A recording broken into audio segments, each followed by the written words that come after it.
Throughout my adult life, my focus has been on making the world a more beautiful place. Initially, I pursued this goal as a hairstylist, working on the external appearance of individuals to make them feel more beautiful. However, I wanted more, so I began to shift my focus to helping people make better choices and achieve greater beauty from within. As a transformational life coach, I specialize in helping you identify and change the limiting beliefs that may be holding you back. Join me each week as we discuss, interview, teach, and explore the fundamental principles of healthy relationships.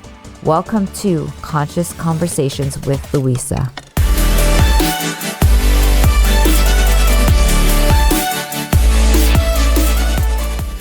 In today's episode of Conscious Conversations with Louisa.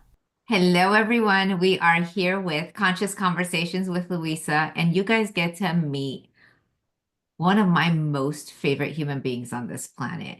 I had the gift of meeting you, and I nicknamed you Angel Buddha because you happen to glide in this world with such ease, peace, and beauty. I had paused my podcast for a year and I would not start it again until it got to start with you. So I don't mean to play favorites, but I am. I can't help myself. You are truly a gift. We're all gifts in this world, but there are some people that just touch your heart, and you're definitely one of them. I have been to your breath work. I'm embarrassed to say this. I had never done it until I met you. I've done meditations, I've done all these things. And I was like, breath work, I breathe. Like, how hard could it be? Oh my God. So I am honored to start back with you. And this is Miss Liana Moon. I welcome you, and I cannot wait till we get to create magic together during this session. Hello, Miss Liana. Thank you, Louisa. The feelings are very mutual, and since the moment we've met, I just felt that you are a very special soul, and you became such a close person to me that I'm so grateful for your presence in my life.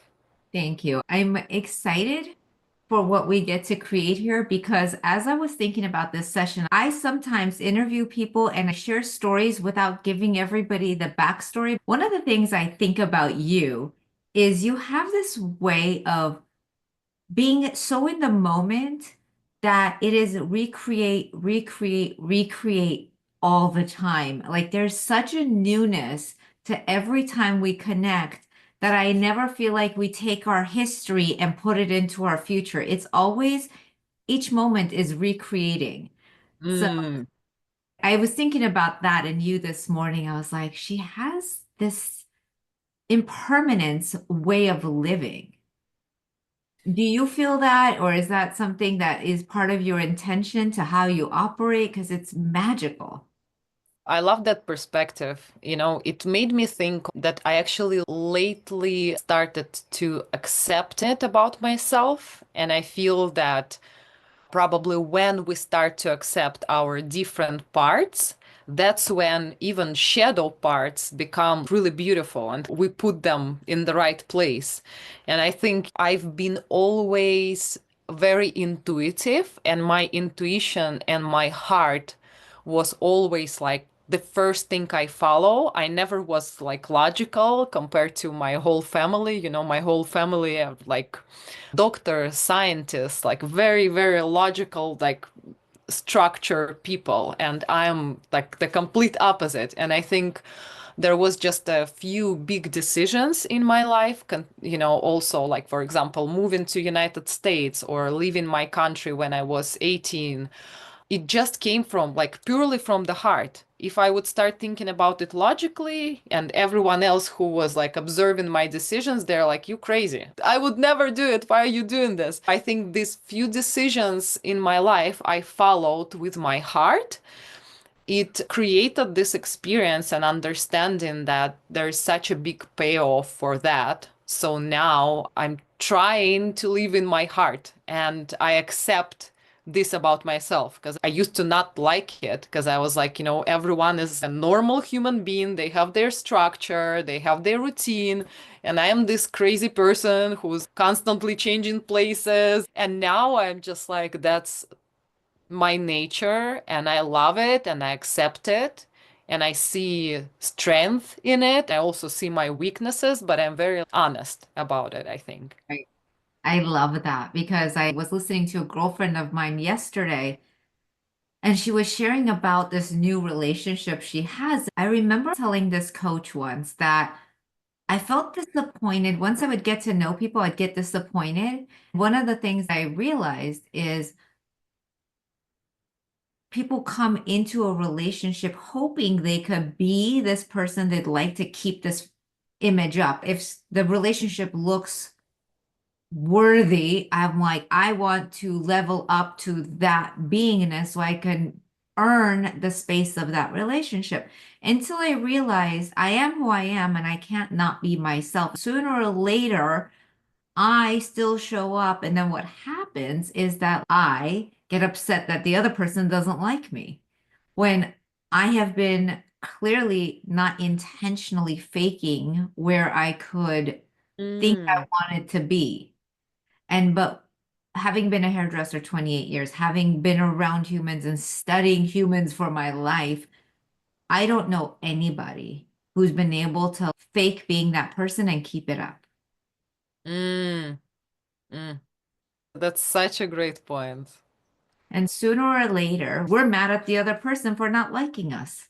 We're like, how dare you? And I feel like, it's as more you are trying to fake it, as heavier in the end it is. Absolutely. And whether it's a relationship, a job, anything. Because So, you're creating like a house without foundation, basically. exactly. It's just all crashes. Exactly. And then my favorite part is being mad that how dare you not like me? I'm like, well, you didn't know me. So, Yeah. and I didn't know me because I didn't realize. I'm like, well, of course I want to be that thing that I'm hoping to become. But if it's not me, it's not me. The way that I was able to actually access freedom was to say, wow, I don't have to do anything differently. I don't have to be more than I am. I am 100% going to start where I am. And I'm going to enroll anybody into exactly this is what you get. As a matter of fact, I'm going to take that even further as a hairdresser. I was just saying this to my girlfriend yesterday. I think I'm a phenomenal hairdresser. But if someone sits in my chair because they just want a haircut and I'm over there trying to coach them, that is not what they came for. It's the same thing I just said in a relationship, and you get a job. Some people, by divine alignment, like how you and I met, it becomes, I start to channel in those people. But I've gotten very clear now when I meet Liana is because I chose to get honest. I'm not just a hairdresser.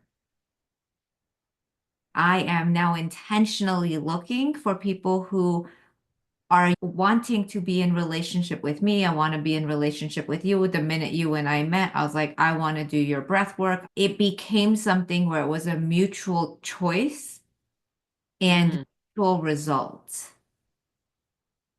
I want mhm. to tap into where you are right now because we were talking right before we started about this magical space you're in right now. Would you like to share? You mean physically where I am? I really wanted to reflect on what you just said because it's really relevant for me. I just had a breathwork session with the future facilitators. So I'm teaching a couple of people to become breathwork teachers. And today, one of the students, she was teaching us a session. And the topic of the session was like diving into imperfection and like being comfortable with being not perfect. And I think that's where I am right now. It kind of resonates with what you just shared because We have many different parts of us. Some people can hold the container for all of your parts. What you were explaining is, okay, I show my coaching part. Is it accepted? What's the reaction? You show your different parts and you get the reaction from other person. And that's what I guess the energy exchange is. Some people are just able to hold all parts of you, or like most of the parts, maybe not all of them, because it sounds like unconditional love, which only our parents can give us. With our relationships, I feel that you can perceive me and kind of take me as a teacher. You can take me as a friend, as a person who, sometimes like confused and struggles, like you can also, I can be your client, and you can give me suggestion and you can be my teacher. So there are a lot of parts of you and me, they are just in a harmony and in acceptance. So I think at the moment, answering your question, I'm in the point where something shifted in me and I'm on the next level of accepting my imperfections.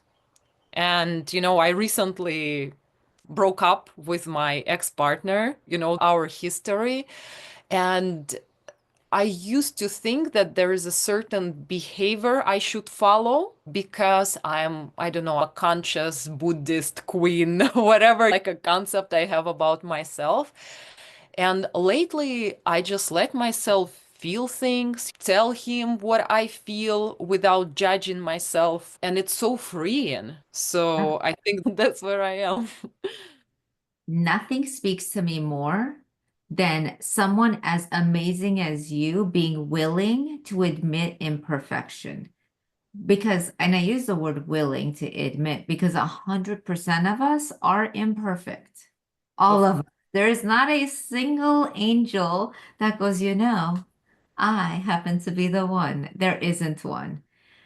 And the ability to show up every day imperfectly and show up. I interviewed a friend of mine who is a Grammy winner. I know nothing about music. I'm terrible. It's not the area I have any expertise in, but luckily, all my friends who were on the podcast knew what questions to ask him, that they made the interview beautiful. And I got to hold the space for it. My clients in their 70s had created this music album, but it wasn't going to come to life, at least in this timeline, if they hadn't heard this man's interview. They hired him to do the soundtrack of it for this song and music to come to life. And she gave me this beautiful gift the other day, and she had put my name in the credits of thanking me that it like came to life. So, but afterwards, I went back and re-listened to my podcast. Judgment wise, it was terrible. The editing, because there were so many people on, all these cameras kept popping up and down. There was glitches in the recording. Nothing was perfect about it. And with that being said, someone's creative genius showed up in the world, and my name got highlighted and thanked for the fact that I was the source of that imperfectly. And I love the ease and the safety of, I look at you and I'm like, she's flawless. You literally have this like way about you that you just want to be around your energy because it's so soothing to the world. And thank you for being imperfect, because no one else is going to see it that way. We show up. I feel like we feel the imperfection because it leads us to consistently trying harder and more, and it puts a desire to show up. It's not that we're imperfect. It just keeps the fire going. There's a different perspective to look at it when you're, okay, this is not perfect, or I can do better from a judgment point, or, from very playful point, understanding that there will be never perfection just because of the impermanence you were talking about. Everything is constantly changing, and balance, I think, doesn't exist. It's a constant search for it. So I think when you find this feeling in yourself to see imperfections but playfully move on, you gain more energy to actually make things better instead of judging yourself and getting stuck in a past that wasn't perfect. Such suffering and Right. pointless. Judgment, because I don't think anybody deserves to be hurt, to be abused. And I don't know what I was thinking, but I had this perception that if someone was a certain way, that wouldn't happen. When you find that, like, wow, it was part of the lesson. It doesn't make anyone right or wrong, good or bad. It's just part of the lesson in the soul's experience. Mm-hmm. And allowed me to stop judging things are of right or wrong or good or bad. If I was like good, that wouldn't happen to me, or if you were good, it wouldn't happen to you. Like it is part of the soul's healing that it happens. It's not an attack on my being. Even with relationships, they come and they go, and they're meant to experience the lesson that we're meant to have. And it goes back to impermanence. Like the grace of enjoying it while it's there and the grace of the transition and showing up with just as much ability to shift and create something new each time. I wish we would learn it in childhood, because I'm thinking like we all come from childhood and from the beliefs of society, the folklore or books we were reading, and all the stories, all the cartoons I was watching as a child was Right. about, she was struggling or he was struggling all life and they were separated, fighting and trying to get together. Then they got together and stayed together forever. After they got together and they were happy and everything is amazing. And I guess, like a lot of us have this like deep subconscious belief that there is this one you meet forever and it fixes all your problems, and it's like somewhere like very deep subconscious belief, which is, yeah, turns out not to be really true. I mean, some people have it. This is definitely not the goal of life. The goal of life, or like not the right way to focus, I guess. Right. And it doesn't determine good or bad, right or wrong, or like make it or not make it. It just Yeah. is. And I just think like, I love when people are like, oh, that person's married for 25 years. I'm like, not always did they stay married because they're happy. They just are like, they stayed. And Mm-hmm. not everybody is willing to do the work of what it takes to start over. You know, Absolutely.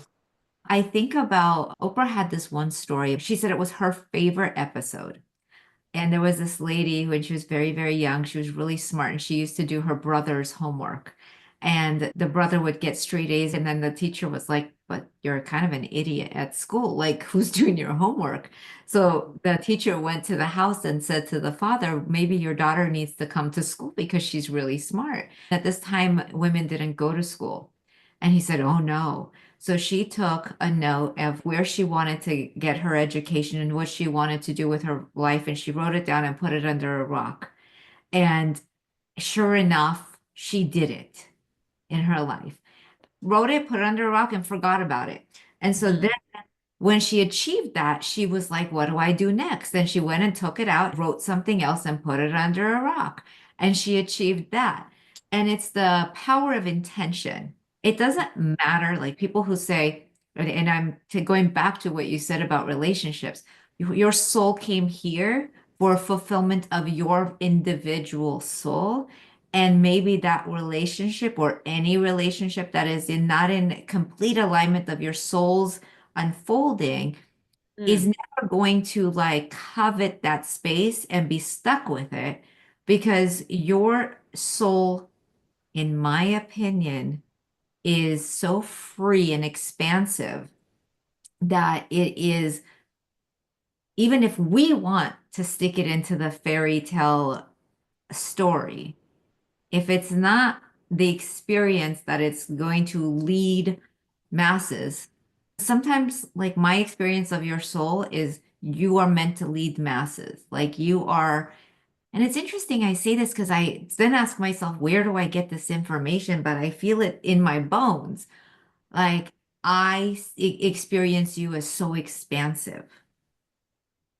And there is no box Liana could be put in. You will Yeah. always keep growing.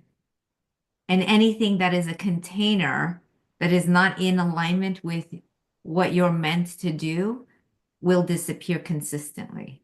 It doesn't mean anything other than you just are always being given the gift of transformation. It resonates with me a lot. We're going to talk about it probably about Lila game I teach. Can I have a moment and explain? Absolutely. So this is the ancient game which has 72 squares where you can land by rolling a dice, and each square has its own very deep meaning. It's basically like a spiritual coaching, and you can come with a different intention, with a different question. And one of my favorite places in the game calls anger. And so there are different explanations on the energy of anger. One of them is that a lot of times we get stuck in the anger because we don't see that things didn't work out the way we wanted them to because of our higher purpose. And we're not able yet to see this bigger picture. Like a little kids, why you don't give me another chocolate, because we can't see the perspective, or I don't know, getting diabetes after a few years. But yeah, God or universe sees better, and I'm learning to trust. I think I'm naturally good at that, but these reminders are really helpful. When we are quiet and in our body and you look back at who you have always been, it's not a surprise what's happening, right? No matter who I talk to, the people who are awake enough to know, who feel in their body, at least the ones I have experienced, say they've always known. Do you remember the first time you felt that powerful, energetic experience that allowed you to go, there's something here? Like the first time you knew that there was more to the world than what other people were living. Oh, okay. I don't remember that moment. I feel like I constantly was in this state of wonder and question all my life. I was just recently talking to my mom, and she was telling me that once I learned how to read, I started just reading all the books, and we had a lot in my house. Actually, I didn't know that. She reminded me about it. I completely forget. She said I read hundreds of books, but my favorite was all the magical stories like Harry Potter. I remember that when I was a child, I always imagined a different reality existing. Like I always felt that what we see, what we can touch, is not it. Even when I was a child, I was able to see different realities, and I was able to see the realm of spirits and communicate with them. I remember the moment actually when I was 6, 7 years old. Sometimes I would come to a new place, and instead of the wall, I would see a different reality and different spirits with different shapes, sometimes human shapes, sometimes not. They always saw me and I could communicate with them. I didn't share it with my parents or with anyone. And then once we came to this new place, it was like a hotel or something. We have to stay for a night. And I felt very scared because I saw weird and scary and scared spirits. And I didn't want to stay there, and I had to explain to my mom why I don't want to stay there. And I had to tell her what I see.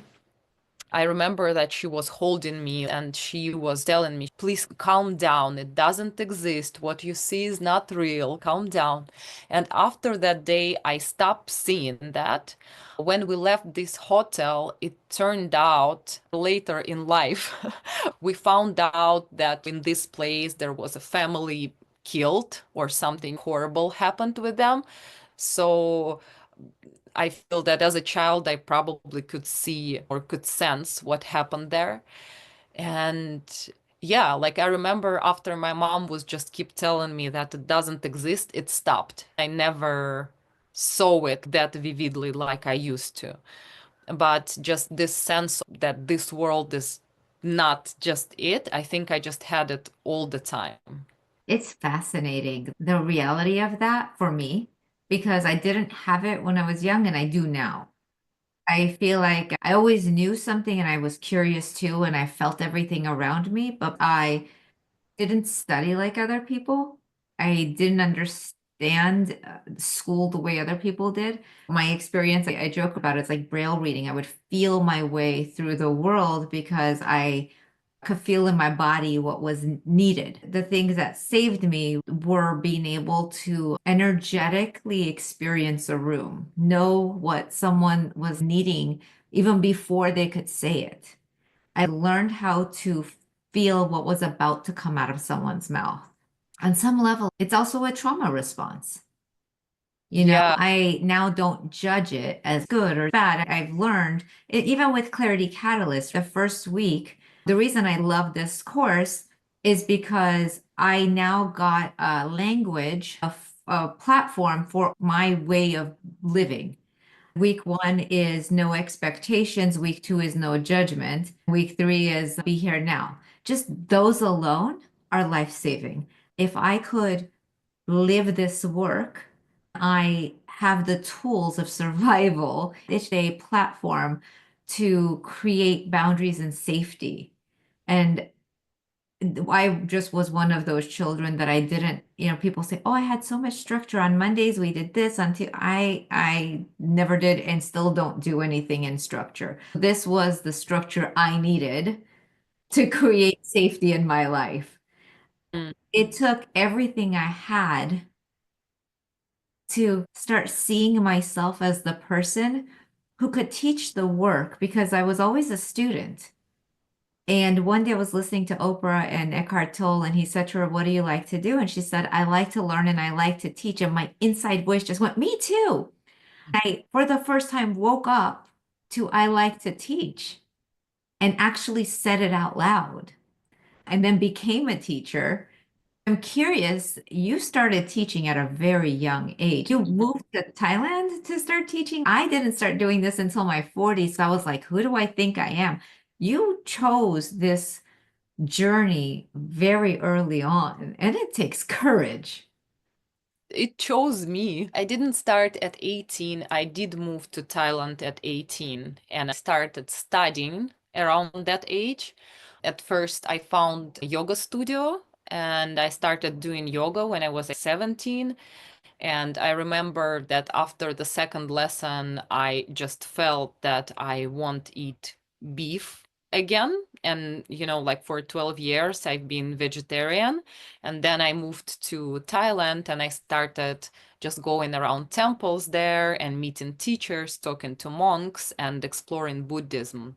But I think I started teaching probably when I was like around 20, 21, and mostly it happened naturally, and for years I've been just giving a lot to people for free, so I was like working for free till I get to the understanding that, oh, I think that's what I do well and maybe that should be my main thing and my work. I think mainly it started because my friends were on two opposite just living this life. One side would be very materialistic, very rich and successful, but very much like kind of like in the box. That's how world is. For them, just the material world, that's what existed. And on the other side, I had all my friends from Thailand, from India, who were complete hippies, no responsibilities, not following up with plans. And I think both of them wanted to connect with each other or find something others don't have. And I was always in the middle. I started studying life coaching, not by accident, of course, but by good luck. And I just was surrounded with like most successful people in Russia.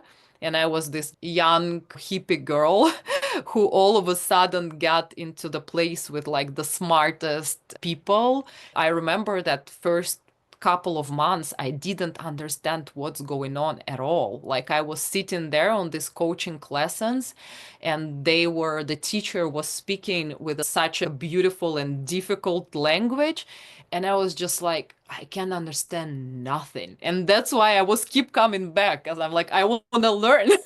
I'm that far away that I can't understand. I'm just zooming out, the whole time. So I started studying life coaching, and this group of this like businessmen, they started asking me to teach them meditation. And that was like a really big challenge for me because, they are so technical and logical. They had so many questions about how to do this thing or how to do that thing. For me, of course, everything is intuitive. But when you need to explain it to people like that, you really start questioning, how can I explain it to them? And it was, similar. I think similar experience I had when I moved to the States, and I was teaching mindfulness and meditation for kids, and I realized that only if you truly had a deep, very honest and authentic spiritual experience, that means you will be able to explain it to a child, like 6 years old, 7 years old. And it's like, I think was the same with these businessmen. They challenged a lot of things about my practice, about what I was doing. So I started teaching them, and then I never stopped. I remember when we did it, I was like, wow, I mean, it's an out-of-body experience. Had never felt such like the entire top layer of my skin was vibrating. And I felt tingles from my legs. Once I accessed a specific space, I was able to create from the future backwards and tap into things that hadn't happened yet that I created and then lived into it. And once your body has an imprint of that memory, what took an hour and a half at the time now could take 5 minutes. Mm. First time I experienced it took an hour and a half to get there. And now I physically could access that space within 5 minutes. But if had I not known, I would never have even known what capacity I have. And so Mm. I took a yoga class with Adam the other day and it was meant for slow yoga, but then the music took me into a deep meditation. Adam always knows like he's like, bye-bye. And Bye I don't mean to, but like when I can, I just go into this trance state and then I download all this information that when I come back, I'm like, oh, thank you, thank you, thank you, thank you. It was exactly what I needed. But now from doing breath work with you, I access the space that now my body has a memory of this is where you go when you need this information. bye. The funny thing is that I assume that everybody could hear other people's subconscious programmings and like when I'm speaking to someone, I could hear what they're saying and I could hear their subconscious belief about what they're saying. I think all of this is just getting heightened from breath work, meditation, and hypnosis. And I think that like when we are here with our gifts, and I love how you said they like find us. And I have been doing this work since I was a little girl too. Just I hadn't been honest about it. I kept trying to sneak it in, Mm. pretend I'm doing your hair. But when I would get messages, because I love patterns and results, so I'm like, okay, when people tell you something, what is the most often thing you hear? Look for the common denominator and look for patterns. When I look back at all my messages, it was, I love my hair, but you said that, that, that, and it changed my life because people say the same exact thing over and over again. And one of them is the way I could see something for someone, the person believes it. And then because they are able to, and I know the reason they believe it is because they know in their body it's true. If they didn't know in their body, they wouldn't believe it. It's hitting on something they already 100% know. And so when they hear me find it too, it's like, oh, yeah, she sees it. And then they live into it. I love it. I think you can name it differently, but I think there is something our heart desires, like what's our soul purpose. And a lot of times it's very different from social settings, from the place you were born, like your family and the norms and beliefs in society.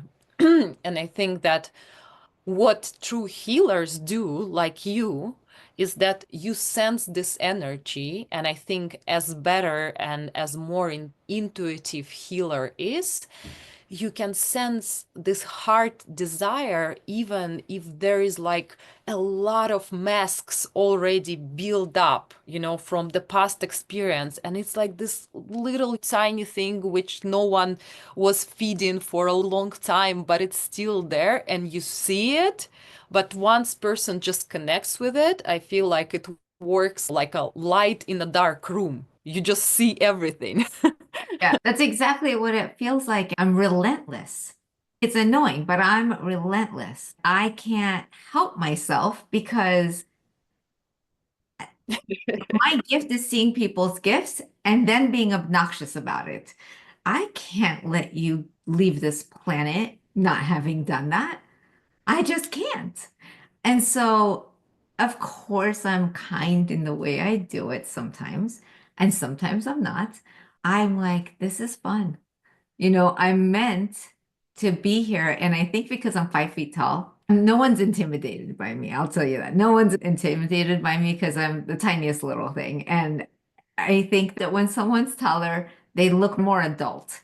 And I'm still waiting to be an adult. And since I'm not yet, I still have this sweetness that goes, oh, get over yourself. Let's have fun. And you're going to make that thing happen. When I discovered you, I'm like, you are angelic and you have this larger than life personality in the most graceful dancer way. I remember you singing during your session and also doing one with Clarity Catalyst. I was like, God was showing off when he made her because he gave her everything. She's smart, she's beautiful, she's tall, she could sing. I am honored and so grateful that you are in my life. So excited that we got to have this time together. There's so much that we get to continue sharing because you are just a wealth of information. How can people continue working with you, and what is the way to access Miss Liana Moon?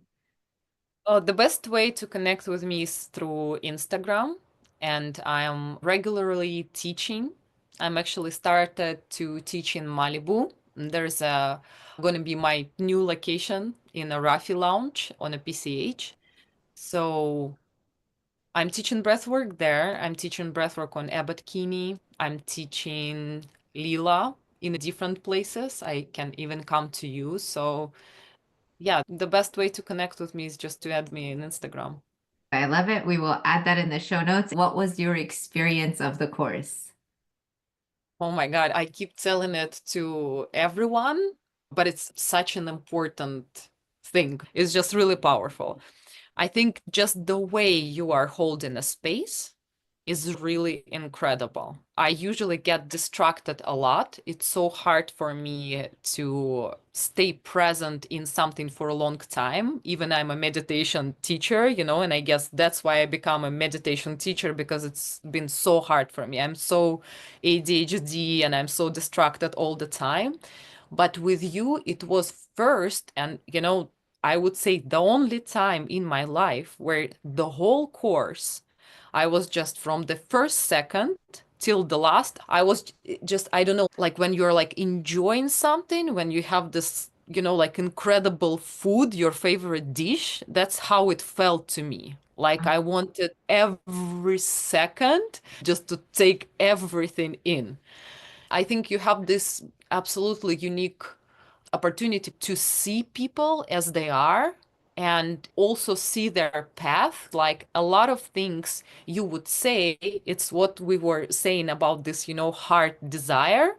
I might be not there, but because you see it in me, I get so connected with it and felt so empowered after. I honestly couldn't believe that I actually sang because I have my own traumatic story. I'm so afraid of singing. It's like even I speak publicly all the time, but singing is something.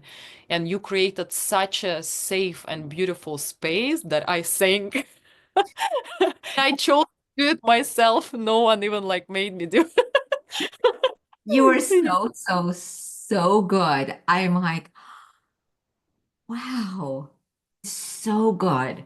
And that's the thing. This is when I see what I see, and then it gets to be in the world because that is your gift.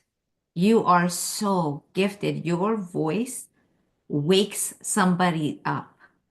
They're asleep, waiting for that voice to wake that up in their soul. So when Mm, you choose your gift, it awakens someone else's.